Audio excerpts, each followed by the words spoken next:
السلام علیکم میرے پیارے دوستو، جب مشکلات اور پریشانیاں دل میں ڈیرے ڈال دیں تو صبر سے کام لو، کیونکہ صبر کی کنجی سے مسرتوں کے در کھلا کرتے ہیں۔ سفید پیاز کے عرق کے 6 قطرے مرغی کے مریض کے ناک میں ڈالنے سے مرغی کی مرض ختم ہو جاتی ہے۔ وہ شخص زندگی کی کوئی جنگ نہیں ہار سکتا جو برداشت کرنے کا فن جانتا ہو۔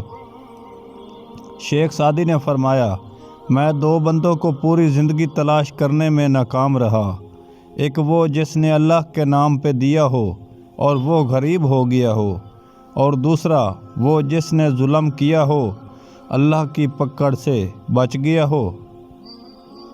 تم اپنے دشمنوں کے سامنے ایسے رہو جیسے ایک زبان 32 دانتوں کے درمیان رہتی ہے، جو ملتی سب سے ہے لیکن دبتی نہیں کسی سے۔ ایک بزرگ سے کسی نے پوچھا، انسان کا سکون کہاں چھپا ہے؟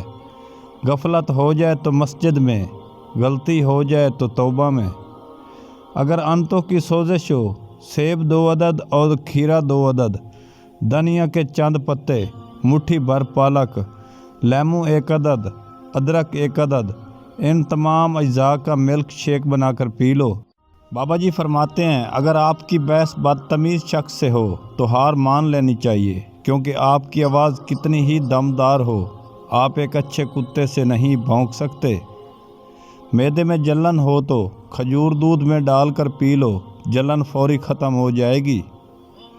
روحانی پیغامات، لوگ کہتے ہیں پیسہ رکھو، برے وقت میں کام آئے گا، میں کہتا ہوں اللہ پر یقین رکھو، برا وقت ہی نہیں آئے گا انشاءاللہ۔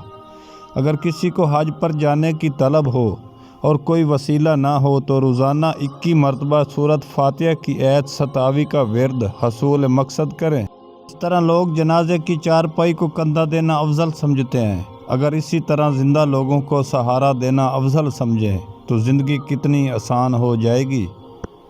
جو شخص روزانہ ہر نماز کے بعد یا رحمان پڑھے گا، اس کے دل سے ہر طرح کی سختی اور غفلت انشاءاللہ دور ہو جائے گی۔ مردانہ کمزوری کا سستا اور لاجواب نسخہ، مشت زانی کرنے والے لوگ یا جن کا زیادہ سکڑ گیا ہو، کمزور ہو گیا ہو، حکیم لقمان کا سستا سا ٹوٹکا استعمال کریں، آپ کو بہت فائدہ ہوگا۔ نسخہ غور سے سن لیں، صبح 1 گلاس نیم گرم پانی کے ساتھ 2 چمچ شہد اور کچھ دیر بعد میں دہی میں اسبگول کا چھلکا مکس کر کے کھا لیا جائے، آپ کی ہر قسم کی مردانہ کمزوری ختم ہو جائے گی۔ کوئی عبادت کی چاہت میں رویا، کوئی عبادت کی راہ میں رویا، کوئی یار کی بے وفائی پہ رویا، کوئی یار کو منا کے رویا۔ عجیب ہے یہ نماز محبت کا سلسلہ، کوئی قضا کر کے رویا، کوئی ادا کر کے رویا۔ وائس آف سدا بہار کملانہ۔